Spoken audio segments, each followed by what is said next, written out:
तो hello student, कैसे हैं आप सब। स्वागत है आप सबका मेरे यूट्यूब चैनल क्लास पर।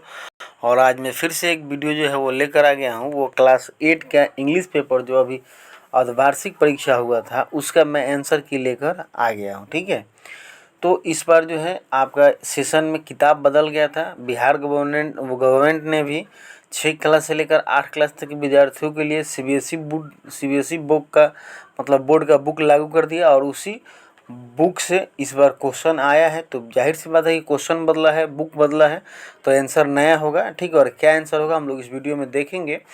जो भी मैंने आंसर बनाया है बुक से उसका मैंने पैराग्राफ नंबर, लेसन नंबर और किस पेज से कितना नंबर पैराग्राफ से आया है मैं यह भी इसमें बता दिया हूँ आपको इस वीडियो में।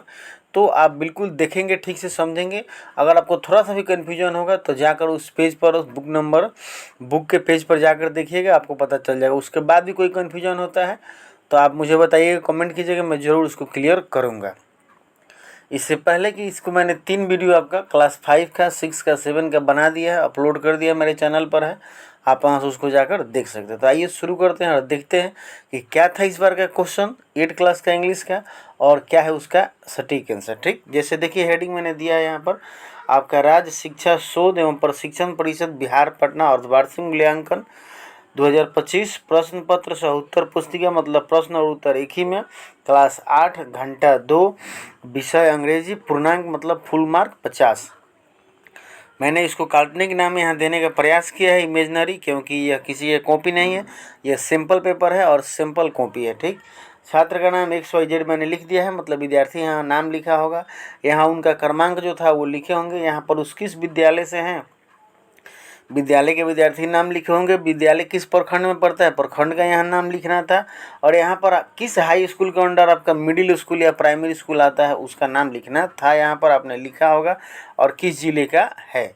यहाँ पर आपको जो शिक्षक वहाँ पर चेक मतलब गार्डिंग में होंगे आपके कॉपी आपके परीक्षा में, उनका यहाँ साइन और डेट होना था। यहाँ पर जो डेट और साइन होगा वो जो कॉपी चेक करके आपको नंबर देंगे उनका यहाँ साइन और डेट होना है। ठीक है, थोड़ा सा निर्देश पढ़ लेते हैं कि क्या निर्देश दिया गया है। कह रहा है कि इस प्रश्न पत्र में कुल 6 प्रश्न समूह हैं, प्रत्येक प्रश्न का उत्तर देना अनिवार्य है। प्रत्येक प्रश्न के सामने उनके लिए निर्धारित अंक दिए गए हैं, मतलब 6 ग्रुप है, 6 ग्रुप का उत्तर देना बिल्कुल निश्चित है, सर्टेन है। और प्रत्येक प्रश्न के सामने जो है उसका नंबर दे दिया गया है कि उस कितना प्रश्न जो है कितना नंबर का है। तो आप वहाँ से देख सकते हैं। जैसे पहला क्वेश्चन आप देखिए, यहाँ दिया गया है कि 5 क्वेश्चन है, एक नंबर का है, 5 नंबर का ऑब्जेक्टिव कह सकते हैं। ये क्या दिया है 8 क्लास के, तो देखिए लिखा है आपका statement in the indirect speech, मतलब नाइरेशन से यह 5 क्वेश्चन है जो आपको समझना है और जानना है। ठीक है, कि इसमें क्या दिया गया, मतलब है 3 ही लेकिन 5 फिल इन द ब्लैंक्स है, 5 फिल इन द ब्लैंक्स है, इसलिए 5 नंबर का है। तो आइए देखते हैं। पहला क्वेश्चन कह रहा है आपका कि वेयर आर यू, आप कहाँ हैं, इसका नाइरेशन आपको बनाना है, इनडायरेक्ट स्पीच। तो आपका हो जाएगा, किसी ने पूछा कि ही आस्क्ड, तो यहाँ पूछ कह रहा है कि क्या भराएगा, तो यहाँ आस्क्ड हो जाएगा। ठीक है, ही आस्क्ड, उसने मुझसे पूछा, मी वेयर ऑब्जेक्ट, ये आपका प्रश्नवाचक अपने जगह पर आ जाता है वर्ड, उसके बाद ये असर्टिव हो जाता है। तो आई जो होगा वो मी के हिसाब से बदल जाएगा, सॉरी यू जो होगा वो मी के हिसाब से बदलेगा, तो यहाँ आई हो जाएगा। उसके बाद इज आर एम जो है वो वाज वेयर में हो जाता है, उसके बाद गोइंग, तो यहाँ आस्क्ड हो जाएगा, यहाँ आई हो जाएगा। ठीक है, दूसरा नंबर कह रहा है कि what is your father's name, आपके पिताजी का क्या नाम है। तो देखिए इसमें भी ही आस्क प्रश्न पूछ रहा है, तो इसमें भी आस्क हो जाएगा। और इसमें भी आपका जो है आस्क मी होगा यहाँ पर, उसके बाद वाट, WH की जगह आपका WH वर्ड रह गया वाट, और यहाँ पर योर जो है वो अभी सेकंड पर्सन है तो इसके मी के हिसाब से बदलेगा, तो यहाँ माई हो जाएगा। तो सही आंसर इसमें माई होगा, माई फादर्स नेम, और यहाँ वाज हो जाएगा, क्योंकि जब टेंस बदलते हैं तो ईजर एम वाज वेयर में बदल जाता है। वही बात यहाँ पे हुआ है, ईजर एम जो है वो वाज वेयर में बदल गया है। ठीक है, तो यहाँ वाज हो जाएगा, यहाँ माई हो जाएगा। ठीक, आगे डू, आपका इसको हम लोग देख लेते हैं। Correct, do you like sweets, क्या आपको मिठाइयाँ पसंद हैं। तो ये देखिए ये भी प्रश्नवाचक है, लेकिन यह WH नहीं है, यह यस नो क्वेश्चन है, सहायक क्रिया से शुरू हुआ है।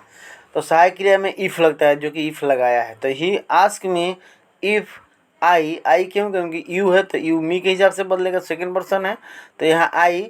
और लाइक जो है वो प्रेजेंट इंडेफिनिट पास्ट इंडेफिनिट में रहता है, तो लाइक्ड हो जाएगा, लाइक्ड स्वीट्स। ठीक है, तो ये सही होगा।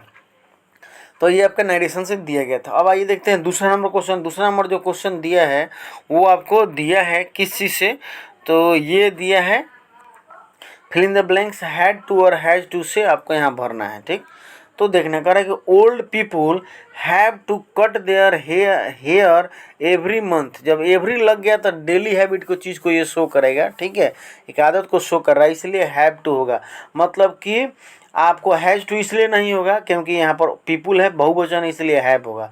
तो ओल्ड पीपुल यानी कि पुराने लोगों को, बूढ़े लोगों को ज़रूरत पड़ता है, मतलब कि कटवाना पड़ता है अपने बालों को 1 महीने में 1 बार कटवाना पड़ता है। ठीक है, उसके बाद कह रहा है कि B number C had to क्यों होगा इसमें, क्योंकि attend her last class last week. जब लास्ट वीक हो गया तो ये शो करता है कि पास्ट में होगा, इसलिए यहाँ हैड टू होगा। ठीक है, मतलब उसने अपना क्लास जो था वह अटेन किया, उसको क्लास अटेंड करना पड़ा, लास्ट क्लास मतलब लास्ट वीक के क्लास को अटेंड करना पड़ा। यहाँ C number Riya had to, यहाँ क्यों हैड टू होगा, tell her parent the truth. Riya जो है वह बताई या बताना पड़ा, उसको बताना पड़ा अपने दादी को, अपने पेरेंट को सच्चाई। तो बताना पड़ा तो रोज़ रोज़ सच्चाई बताने वाली कोई बात थोड़ी है, कोई सच्चाई होगी जो वह बताई होगी, तो बताना पड़ा, हैड टू। डी नंबर में we have to finish our work before sunset. अब बिफोर जब सनसेट हो गया तो यहाँ पर आपका हैव टू हो जाएगा, क्योंकि सनसेट आपका जो है प्रेजेंट इंडिफिनिट में दिया गया है, इसलिए यहाँ पर वी के साथ हैव टू होगा। We have to finish our work, हम लोग को अपना काम ख़त्म करना पड़ता है कब, सूरज डूबने से पहले। तो ये भी डेली वाली बात हो गया, इसलिए हैव टू हैज़ टू होगा, तो हैव टू होगा। बीमी यहाँ पर हैज हो सकता था लेकिन हैड हो गया, had to completed her work before she could out. यहाँ पर कुड दे दिया है, पास्ट दे दिया है, इसीलिए यहाँ पर भी आपका हैड टू होगा, नहीं तो हैज़ टू होता। ठीक है, तो ये आपका जो है सब मैंने अपने हिसाब से, अपने सेंस से, अपने अथी से पढ़ा है। ठीक है, किस तरह का कन्फ्यूजन हो तो आप मुझे कमेंट जरूर कीजिएगा। चलिए चलते हैं नेक्स्ट पेज पर। चलिए देखिए, ये रहा आपका तीसरा नंबर प्रश्न। कह रहा है कि change the flowing sentences into passive voice. ये देखिए पैसिव भी दे दिया है बनाने के लिए। कह रहा है कि ही हेल्प मी, तो ये प्रेजेंट इंडेफिनिट में है, तो इसका हो जाएगा I am helped by him. अब इसको समझने के लिए आपको पैसिव वॉइस समझना होगा या आना चाहिए, तभी हो पाएगा। B number she will draw a picture, तो ये picture will be drawn by her, इसका होगा। ठीक है, C number boys are making noise, तो noise is being made by boys. ठीक है, बॉयज हो जाएगा यहाँ पर। उसके बाद बीइंग क्यों लगा, क्योंकि यहाँ पर बिफोर है यानी कंटिन्यूअस टेंस में है। My brother had bought a new pen, तो हैज हो गया, sorry has bought a new pen, तो ये new pen has been bought by my brother, मेरे भाई के द्वारा नया पेन लाया गया। She won the prize, past indefinite, तो पास्ट इंडिफिनिट में the prize was won by her, prize उसके द्वारा जीता गया, तो ये इसका पैसिव होगा। चलिए अगला क्वेश्चन, चौथा नंबर हम लोग देखते हैं। चौथा नंबर कह रहा है आपका कि answer the following question is not more than 15 word, 15 word से ज़्यादा में नहीं लिखना है। 2 नंबर का है तो कम भी लिखेंगे तो कोई बात नहीं। कह रहा है कि what job did Hans Woolf have when he was not a soldier. अब इसमें जो है यह पहला पार्ट से दिया गया है, मिस्टर जिम जब फौज में थे। ठीक है, आपका the best Christmas present lesson से, पहला लेसन से ही दिया गया है।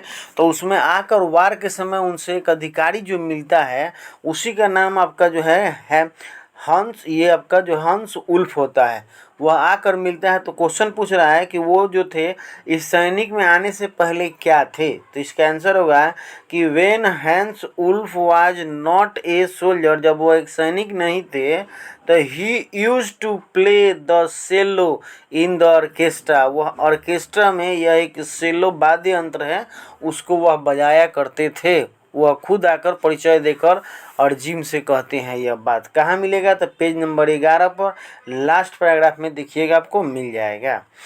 What is the Connie's Christmas present, यह भी आपका कोनी का ही है, मतलब उसी पार्ट का ही है, आपका लास्ट पैराग्राफ से, मतलब सबसे ऊपर दिया गया। लास्ट मतलब पेज जो है कहानी का सबसे अंतिम में सबसे ऊपर वाला पैराग्राफ में दिया गया है।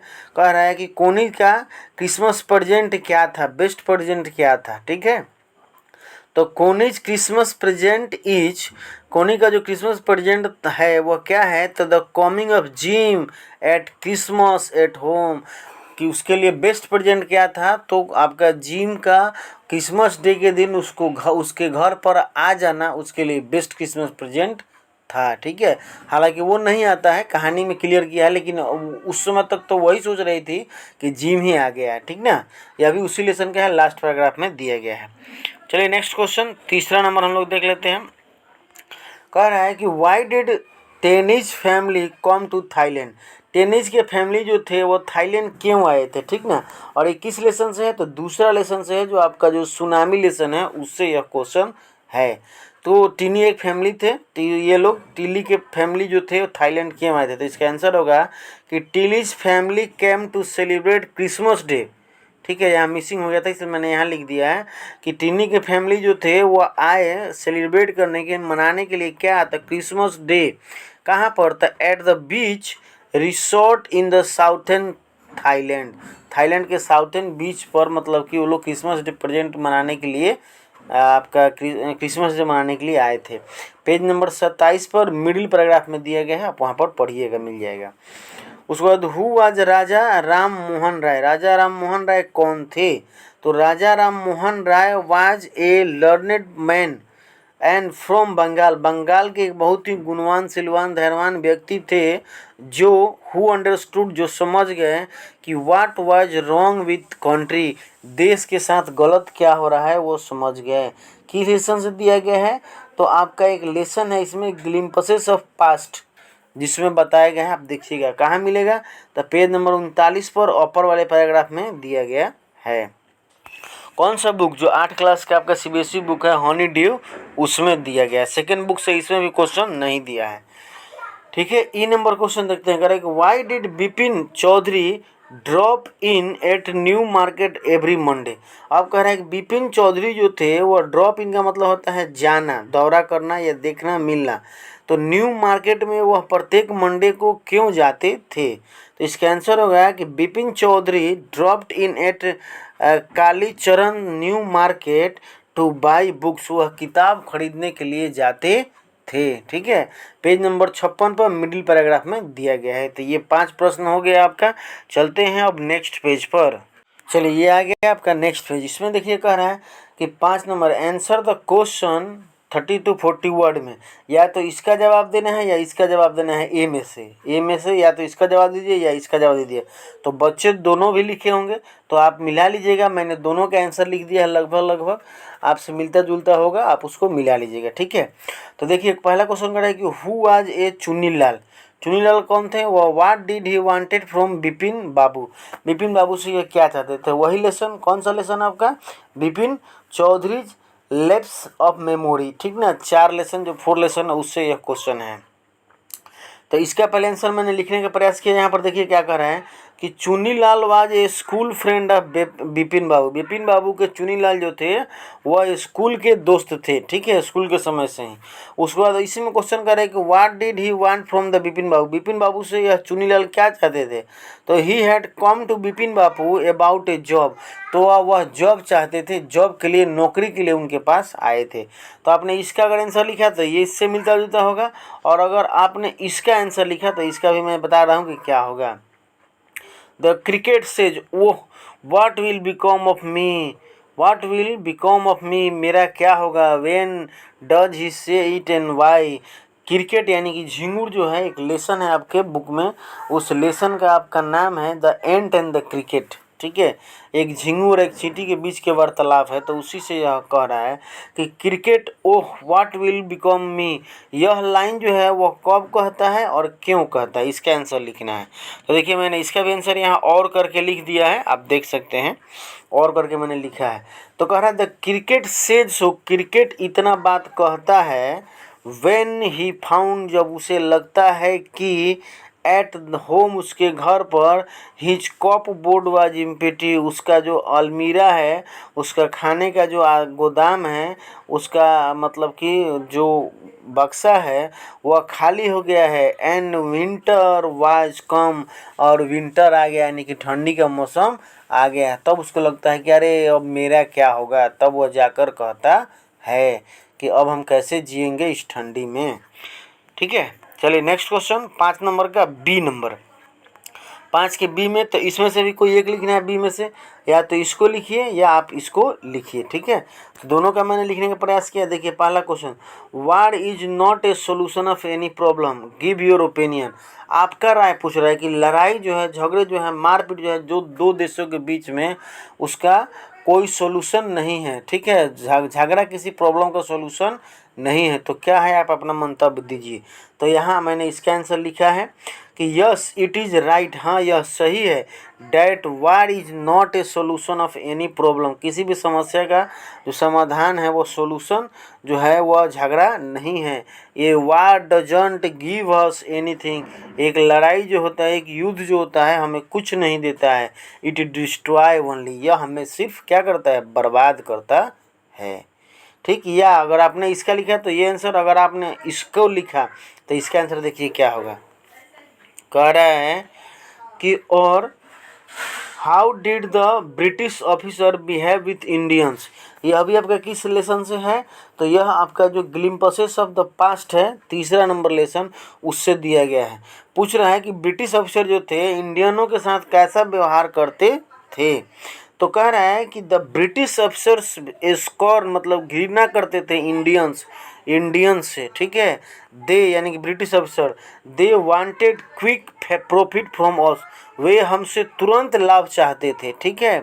एंड देयर हैवी टैक्सेस, उनके ज़्यादा मतलब जो टैक्स था फोर्स फार्मर, किसानों को मजबूर करता था टू अबेंडन देयर फील्ड्स, उनके खेतों को छोड़ देना, ठीक है।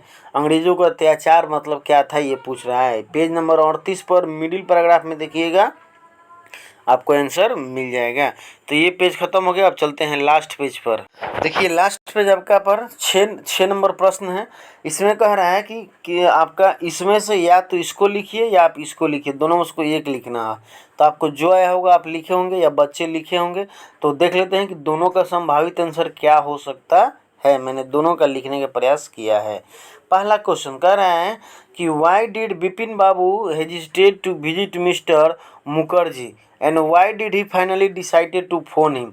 वही आपका किस पार्ट से है, तो mister Bipin lapses memory lesson से है, चौथा नंबर से। कह रहा है कि उसमें एक व्यक्ति थे मिस्टर मुखर्जी जो रांची से संबंधित है। तो बिपिन बाबू उनसे बात करने में क्यों हेजिटेट कर रहे थे, क्यों संकोच कर रहे थे, और फाइनली उन्होंने क्यों उनको फ़ोन किया। तो इसका आंसर क्या होगा ये देखिए। कह रहा है कि Bipin Babu hesitated to visit mister Mukherjee because he thought that it would be ridiculous to ask him, क्योंकि वह सोचते थे कि अरे उससे पूछना तो मजाक बनाना या मजाक उड़ाने के बराबर है। लेकिन फिर उसी प्रश्न में पूछा है कि अंततः उन्होंने क्यों फ़ोन किया उनको। तो he finally decided to phone him, उन्होंने अंततः उनसे फ़ोन पर बात करने के लिए मतलब कि फैसला किया, बिकॉज क्योंकि it was better to settle the questions over the phone, क्योंकि फ़ोन पर जो था क्वेश्चन मतलब कि पूछना या सॉल्यूशन करना या जिस चीज़ के बारे में जानना चाहते थे वह बेटर था, वो समझ सकते थे, वो बता सकते थे। और लेसन में ऐसा होता भी है, वह व्यक्ति मुखर्जी जो है वो बताते भी हैं कि 58 में क्या हुआ था, ठीक है। और दूसरा प्रश्न कह रहा है इसमें कि tsunamis causes lots of destruction, how, कैसे, मेंशन सम मेथड, कुछ बातों को अब बताएं कि सुनामी जो है वह कैसे सिर्फ बर्बाद करता है, हमें कारण कुछ बताएं या निवारण बताएं। तो देखिए कह रहे हैं कि tsunami causes a lot of destruction, बहुत बर्बादी के कारण होता है। It is very dangerous thing, यह बहुत खतरनाक चीज़ होता है सुनामी। वेन इट्स कम, जब यह आता है तो इट स्वीप्स अवे एवरीथिंग, तो यह अपने साथ सब कुछ स्विफ्ट अवे सब कुछ बहा कर लेकर चला जाता है। इट डजंट रिकॉग्नाइज, यह नहीं पहचानता है आइदर वुमेन, एनिमल्स और चिल्ड्रेन, जब बाढ़ आता है तो बच्चे, बूढ़े, जानवर, किसी को छोड़ता नहीं है, सबको बस अपने में समेटता लेके चला जाता है। ड्यूरिंग सुनामी, सुनामी के दौरान समहाउ किसी तरह से we are able to survive, हम जी पाते हैं, जीने में सक्षम हो पाते हैं, ठीक है।